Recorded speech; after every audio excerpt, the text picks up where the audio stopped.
Hi friends, welcome to HRD PCS education.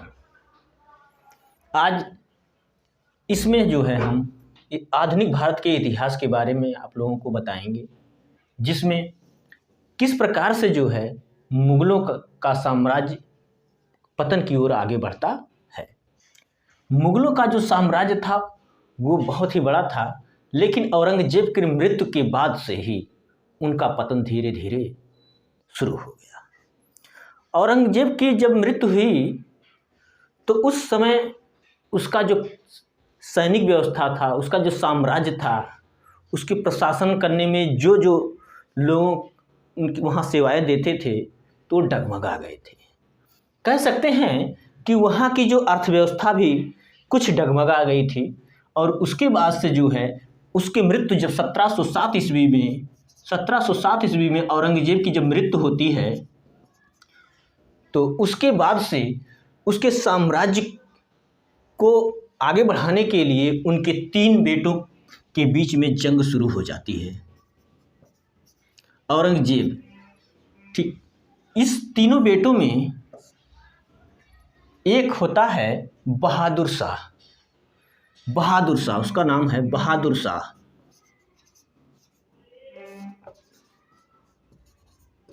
Bahadur Shah यही विजयी होता है।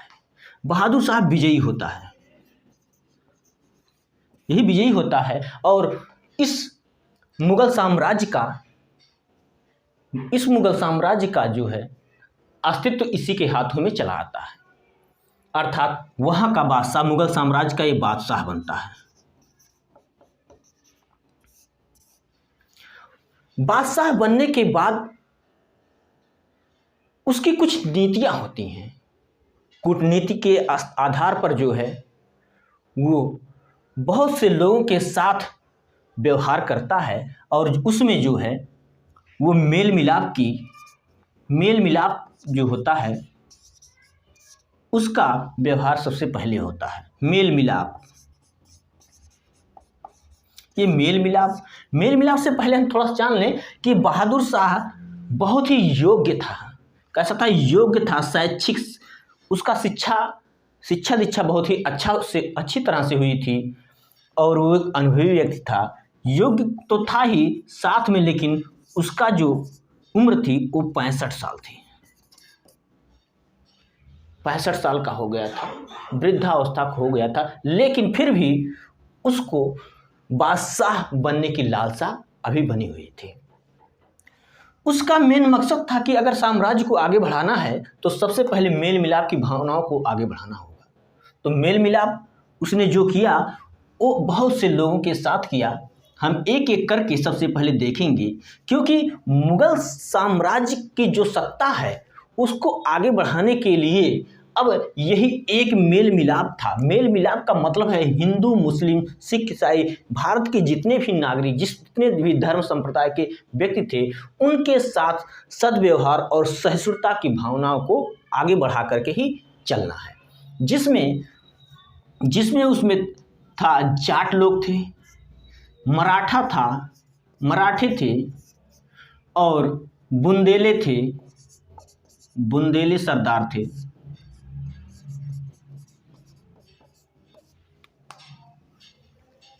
सिख थे। ऐसे व्यक्तियों के साथ उसने मेल मिलाप की भावनाओं को आगे बढ़ाया। दक्षिण में अगर हम चले जाते हैं तो वहाँ का जो हैदराबाद का जो निजाम होता है उसके साथ भी मेल मिलाप की भावनाओं को आगे बढ़ाया। इस प्रकार से जो है हम एक एक करके किस प्रकार से जाटों के साथ उसने मेल मिलाप किया, सिखों के साथ, बुंदेलों के साथ, मराठाओं के साथ कैसे उसने आगे बढ़ाया अपने दोस्ती को, और जिससे उसकी साम्राज्य आगे बढ़ा, हम एक एक करके बताते हैं। जाट जो क्षेत्र था, जाट लैंड में हम कह सकते हैं एक थे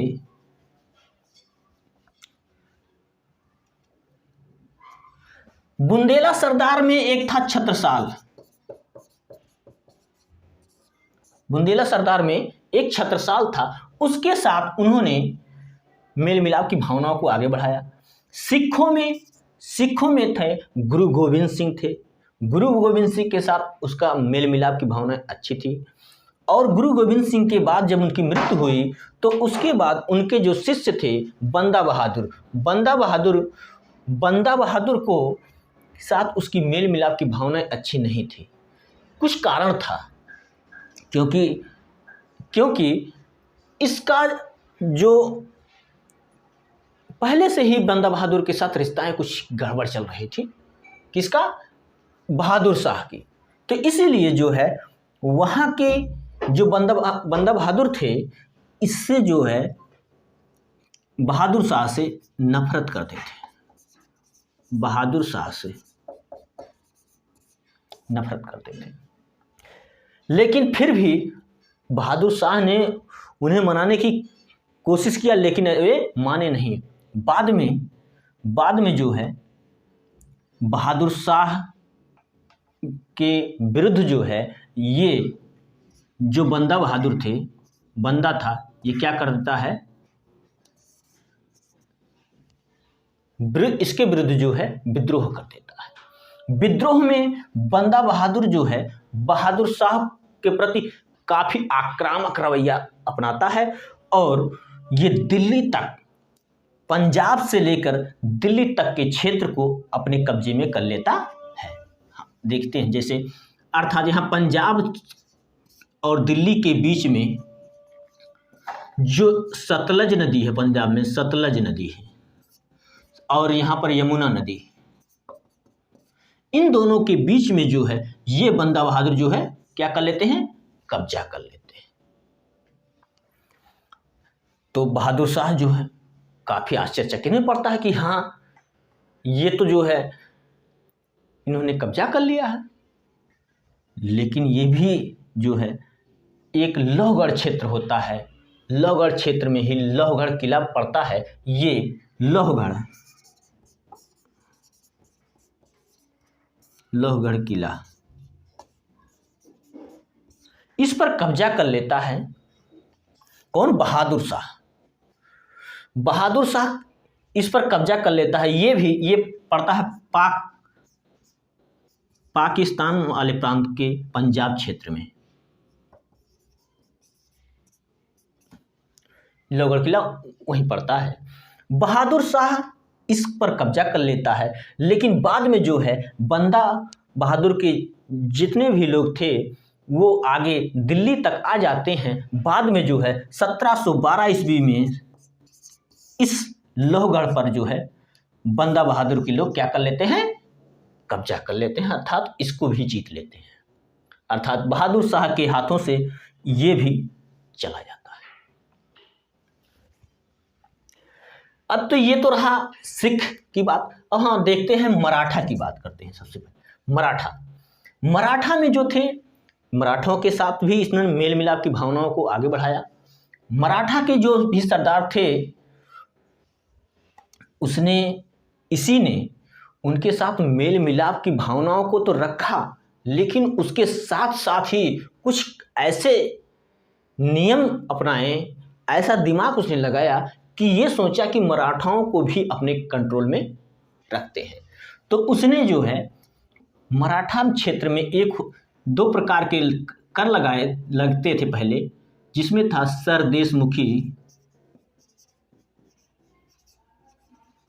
सरदेशमुखी और चौथ कर।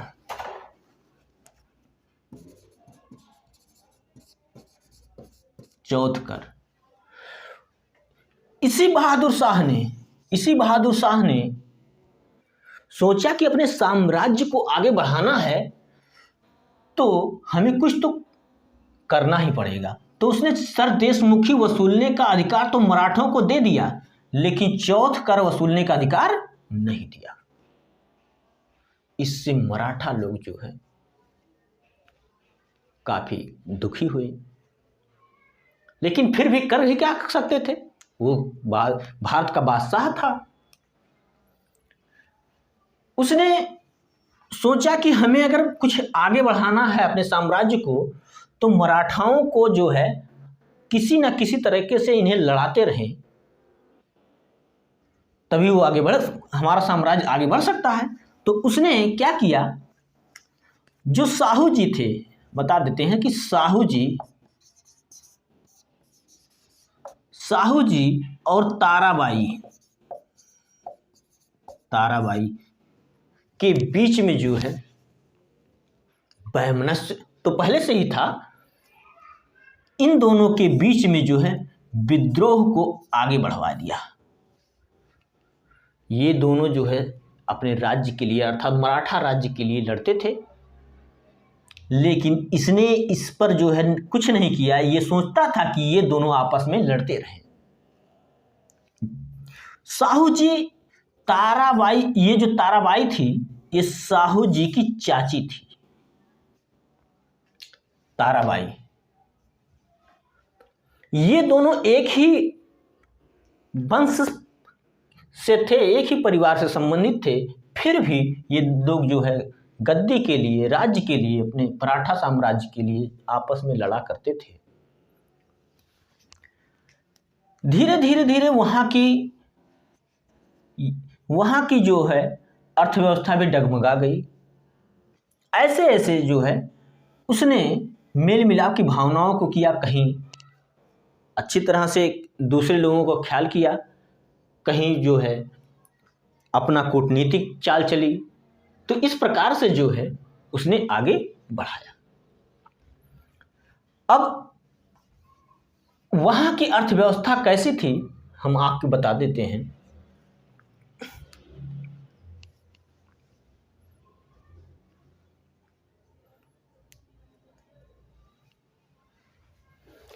ध्यान दीजिएगा, थोड़ा सा जो जाट वाला क्षेत्र है, जाट में एक चूरामन थे, इनके साथ भी दोस्ती किया था उसने।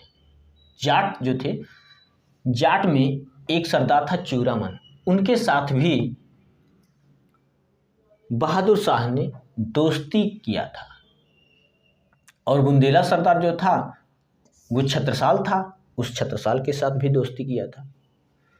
अब वहां की उस समय तत्कालीन अर्थव्यवस्था के बारे में बताते हैं।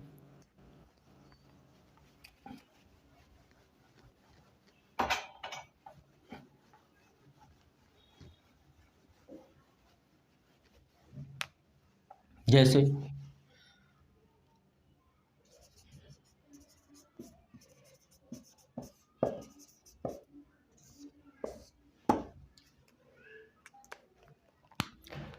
उस समय जो तत्काल अर्थव्यवस्था थी,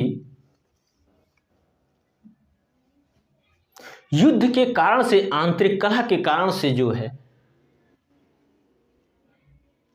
मुगल साम्राज्य की अर्थव्यवस्था भी बहुत काफी चरमरा गई थी। जिसमें उस समय 1712 की बात अगर बताते हैं, 1712 में मुगल साम्राज्य के खजाने में 13 करोड़ केवल बचे थे,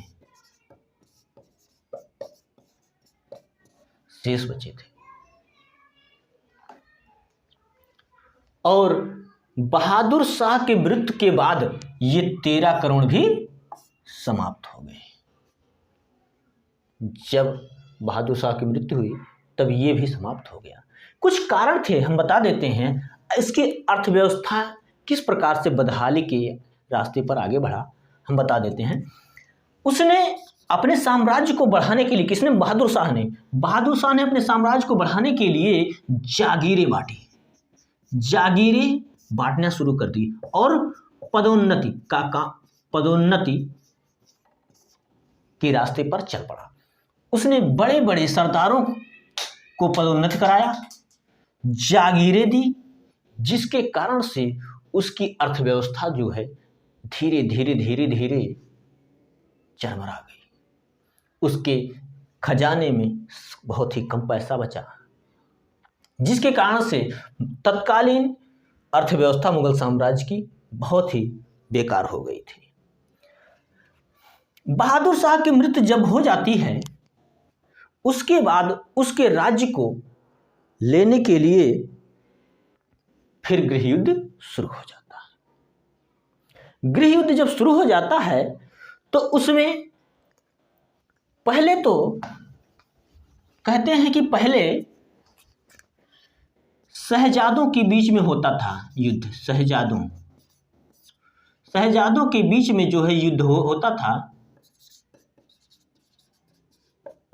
किसके लिए? साम्राज्य के लिए। शहजादों के बीच में जो है विद्रोह होते थे, लेकिन अब सामंतों के बीच में भी युद्ध होने लगे। युद्ध क्या, विद्रोह होने लगे। ये पहले शहजादों के लड़ाई में यही सामंत जो होते थे उनका साथ देते थे, और बाद में जो है यही सामंत वजीर बन जाते थे। लेकिन अब सामंत लोग समझ गए कि अब तो कुछ करना ही है, क्योंकि मुगल साम्राज्य जो है अब बहुत ही कमजोर हो गया था। इसलिए सामंत भी साम्राज्य पर अप्रत्यक्ष रूप से शासन करने के लिए एक दूसरे से विद्रोह करते थे। तो अब यही सामंत जो है सोचते थे कि हम किस शहजादे को लड़ाएं जिससे वो जीत करके जो है गद्दी पर बैठे और वास्तविक साम्राज्य का चालक या संचालक मैं ही बनूं, अर्थात सामंत खुद ही उस वास्तविक साम्राज्य का संचालक बनना चाहते थे। इसीलिए सामंत एक दूसरे से लड़ाई करते थे। अंत में जो है एक सामंत था जुल्फिकार खां।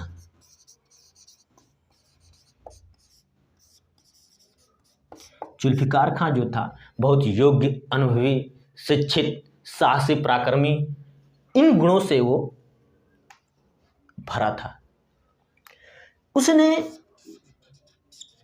यही क्वालिटी इसके अंदर भी थी। इसने भी जो है एक शहजादे थे, उनका नाम था जहांदार शाह।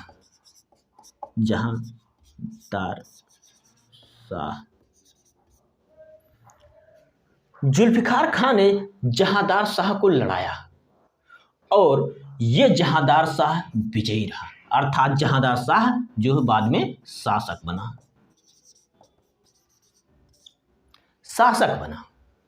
किसका? हिंदुस्तान के साम्राज्य का जो है शासक बना जुल्फिकार खां, जहांदार शाह। इसके पास अनुभव भी कमी थी, अयोग्य था। क्या था? अयोग्य था, अनुभवहीन था, सही रूप से शिक्षित भी नहीं था, ना तो साहसी था ना पराक्रमी था। इसके अंदर पूरी तरह से ये अयोग्य शासक था।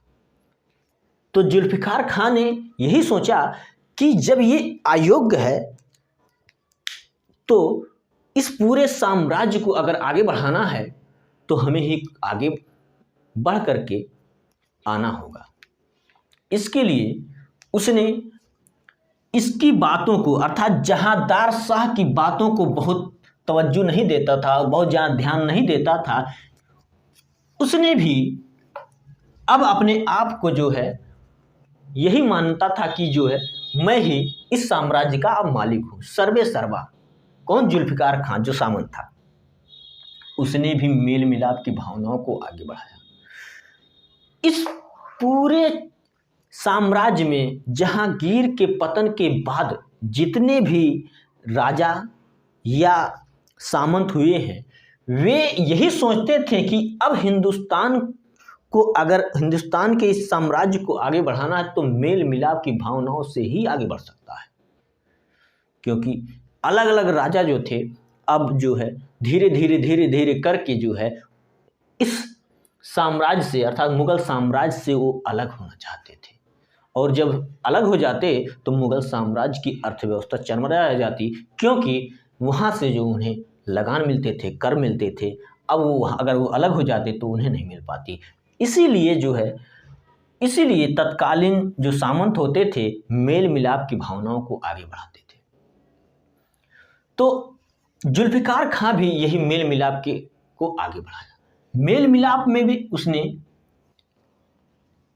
जाटों के साथ, मराठों के साथ और बुंदेलों के साथ और ऐसे लोगों के साथ उसने भी जो है मेल मिलाप की भावनाओं को आगे बढ़ाया, लेकिन सिखों के साथ जो है उसके दमन की नीति ही जारी रही। किसकी? जुल्फिकार खां के द्वारा सिखों के प्रति जो जुल्म की नीति थी या दमन की नीति थी वो जारी रही। अर्थात सिखों में वैमनस्य की भावना पहले से थी और अब भी उसके शासन में भी रहती थी।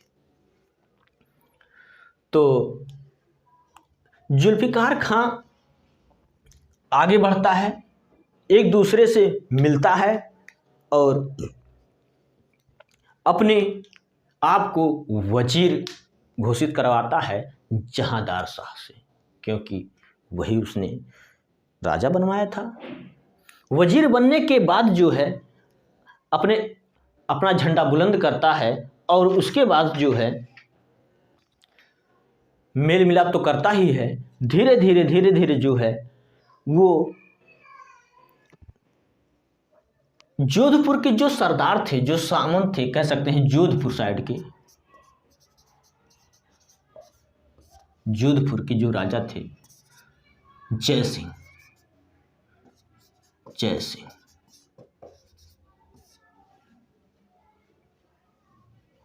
राजा कौन थे? जय सिंह। और मारवाड़ के जो क्षेत्र थे,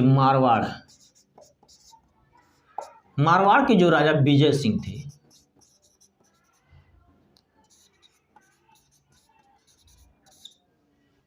मारवाड़ के जो क्षेत्र थे वो विजय सिंह थे। इसी जय सिंह को उसने सवाई की उपाधि दी, सवाई राजा का, सवाई जय सिंह, सवाई जय सिंह की उपाधि दी। और इसने जो है इसे मालवा का शासक बनाया, मालवा का सूबेदार बनाया। क्या बनाया? सूबेदार। इस जो विजय सिंह थे, सॉरी अजीत सिंह थे, मारवाड़ के शासक अजीत सिंह थे, सॉरी अजीत सिंह। विजय सिंह जो थे ये जय सिंह के छोटे भाई थे। मारवाड़ के शासक जो थे अजीत सिंह थे। इसने जहांदार शाह ने इसे महाराजा की उपाधि दिलाई, महाराजा की उपाधि दिलाई और उसने गुजरात का सूबेदार बनाया।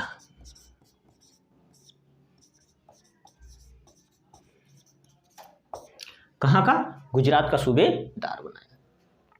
गुजरात का सूबेदार बनने के बाद ये लोग प्रसन्न हुए और धीरे धीरे इनके क्षेत्र में जो है या इनसे मेल मिलाप की भावनाओं को आगे बढ़ाते रहे।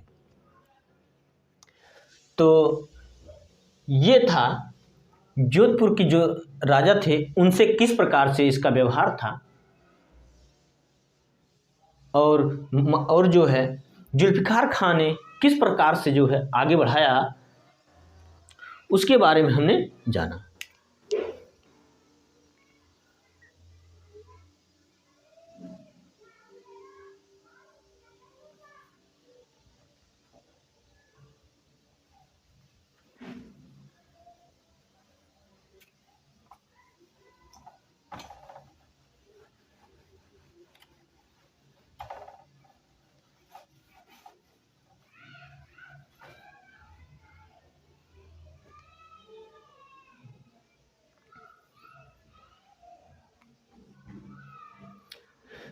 जुल्फिकार खां उस समय तत्कालीन अर्थव्यवस्था की बात हम करते हैं। जब जहांदार शासक था उस समय किस प्रकार की अर्थव्यवस्था थी? अर्थव्यवस्था उस समय भी चरमरा अवस्था में तो नहीं थी, लेकिन कुछ अच्छी भी नहीं थी। लेकिन जुल्फिकार खां ने जागीरों को और पदोन्नति देने से तुरंत रोक लगाई। उसने सोचा कि अगर जागीरें हम दे, जब बहादुर शाह था जागीरें बांटा था, पदोन्नत किया था, उसी के कारण से जो है हमारी अर्थव्यवस्था को काफ़ी धक्का लगा था। इसी के कारण से उसने जागीर और पदोन्नति पर रोक लगा दिया। अब ना तो जागीरें बांटता था, ना ही पदोन्नति करता था। जो व्यक्ति जिस पोजीशन में था वहीं रहता था, जिसे जो भी जागीरें मिलती थी वही जो है उसे मिली हुई थी, जिसके कारण से जो है अब उसकी अर्थव्यवस्था पर थोड़ा सा पॉजिटिव प्रभाव पड़ा। और अब यहाँ पर हम देखते हैं कि जो जुल्फिकार खां था उसका वर्चस्व काफ़ी आगे बढ़ने लगा, वो राज्य में भी इंटरफियर करने लगा, अर्थात राज्य के फैसले में वो इंटरफियर करता था। राज्य में राज्य के जो फैसले होते थे, या कह सकते हैं जो साम्राज्य के फैसले होते थे, राजा के फैसले जो होते थे उसमें जो है इंटरफेयर करने लगा। ये जिसके कारण से जो जहांदार शाह था उसे अच्छा नहीं लगता था। तो धीरे धीरे जो है उसके कुछ इस राजा के कुछ ऐसे सामंत भी थे जो जुल्फिकार खां से जो है उनके प्रति वैमनस्य रखते थे। जुल्फिकार खां से, ये जुल्फिकार खां, ध्यान दीजिए, जुल्फिकार खां था